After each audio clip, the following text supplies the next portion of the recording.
Hi friends, நம்ம இந்த வீடியோவில் காளான் கிரேவி தான் பார்க்க போகிறோம். குக்கரில் எப்படி செய்யலாம் வாங்க பார்க்கலாம். ஃபஸ்ட்டு வந்து குக்கரில் வந்து தேங்காய் எண்ணெய் ஆட் பண்ணிக்கோங்க. சமையலுக்கு தனியாக தேங்காய் எண்ணெய் இருக்குது, அந்த தேங்காய் எண்ணெய் ஒரு 2 ஸ்பூன் அளவுக்கு சேர்த்துட்டு காளானை சின்ன சின்ன பீஸாக கட் பண்ணி வச்சுருக்கேன். ரொம்ப பொடிசாக கட் பண்ண தேவையில்லை, ஒரு காளானை 4ஆக கட் பண்ணால் போதும்.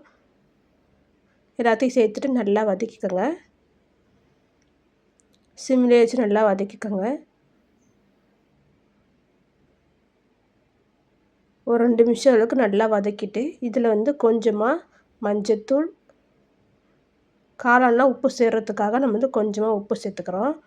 உப்பு சேர்த்துட்டு அதையும் நம்ம நல்லா வதக்கிக்கலாம். சிம்லேயே வச்சு நல்லா 2 நிமிஷம் நல்லா வதக்கிட்டு மூடி வச்சுருங்க. தண்ணி விடும் பாருங்கள், இந்தளவுக்கு ஓரளவுக்கு தண்ணி நல்லா விட்டுருக்கு. பாதி வெந்துடும் இதிலே நமக்கு காளான். இப்போ வந்து 2 நிமிஷம் நல்லா வதக்கிக்கோங்க, நல்லா தண்ணி விடட்டும். இப்போ வந்து இந்த அளவுக்கு தண்ணி விட்டதும் ஒரு பவுலில் மாற்றிக்கலாம்.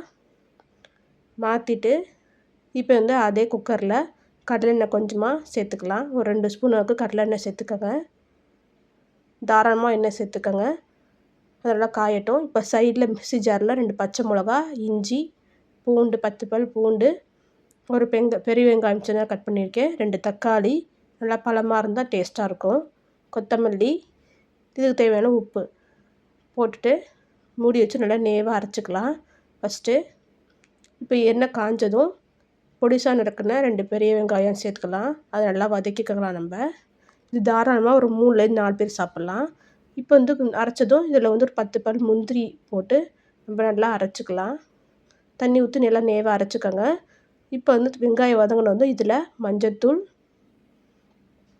காரத்துக்கு மிளகு சீரகம் ஒரு 1/2 ஸ்பூன் அளவுக்கு சேர்த்துருக்கேன், தனியாத்தூள் ஒரு 1/2 ஸ்பூன் அளவுக்கு சேர்த்துக்கோங்க,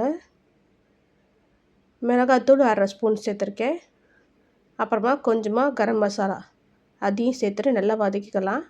சிம்லேயே வச்சு நல்லா வதக்கிக்கோங்க. ஏற்கனவே பச்சை மிளகா 2 போட்டிருக்கோம், அதனால் காரம் தேவைப்பட்டால் நீங்கள் வந்து 1 ஸ்பூனாக போட்டுக்கலாம். எனக்கு காரம் கொஞ்சம் கம்மியாக வேணுங்கிறதுக்காக 1/2 ஸ்பூன் போட்டிருக்கேன்.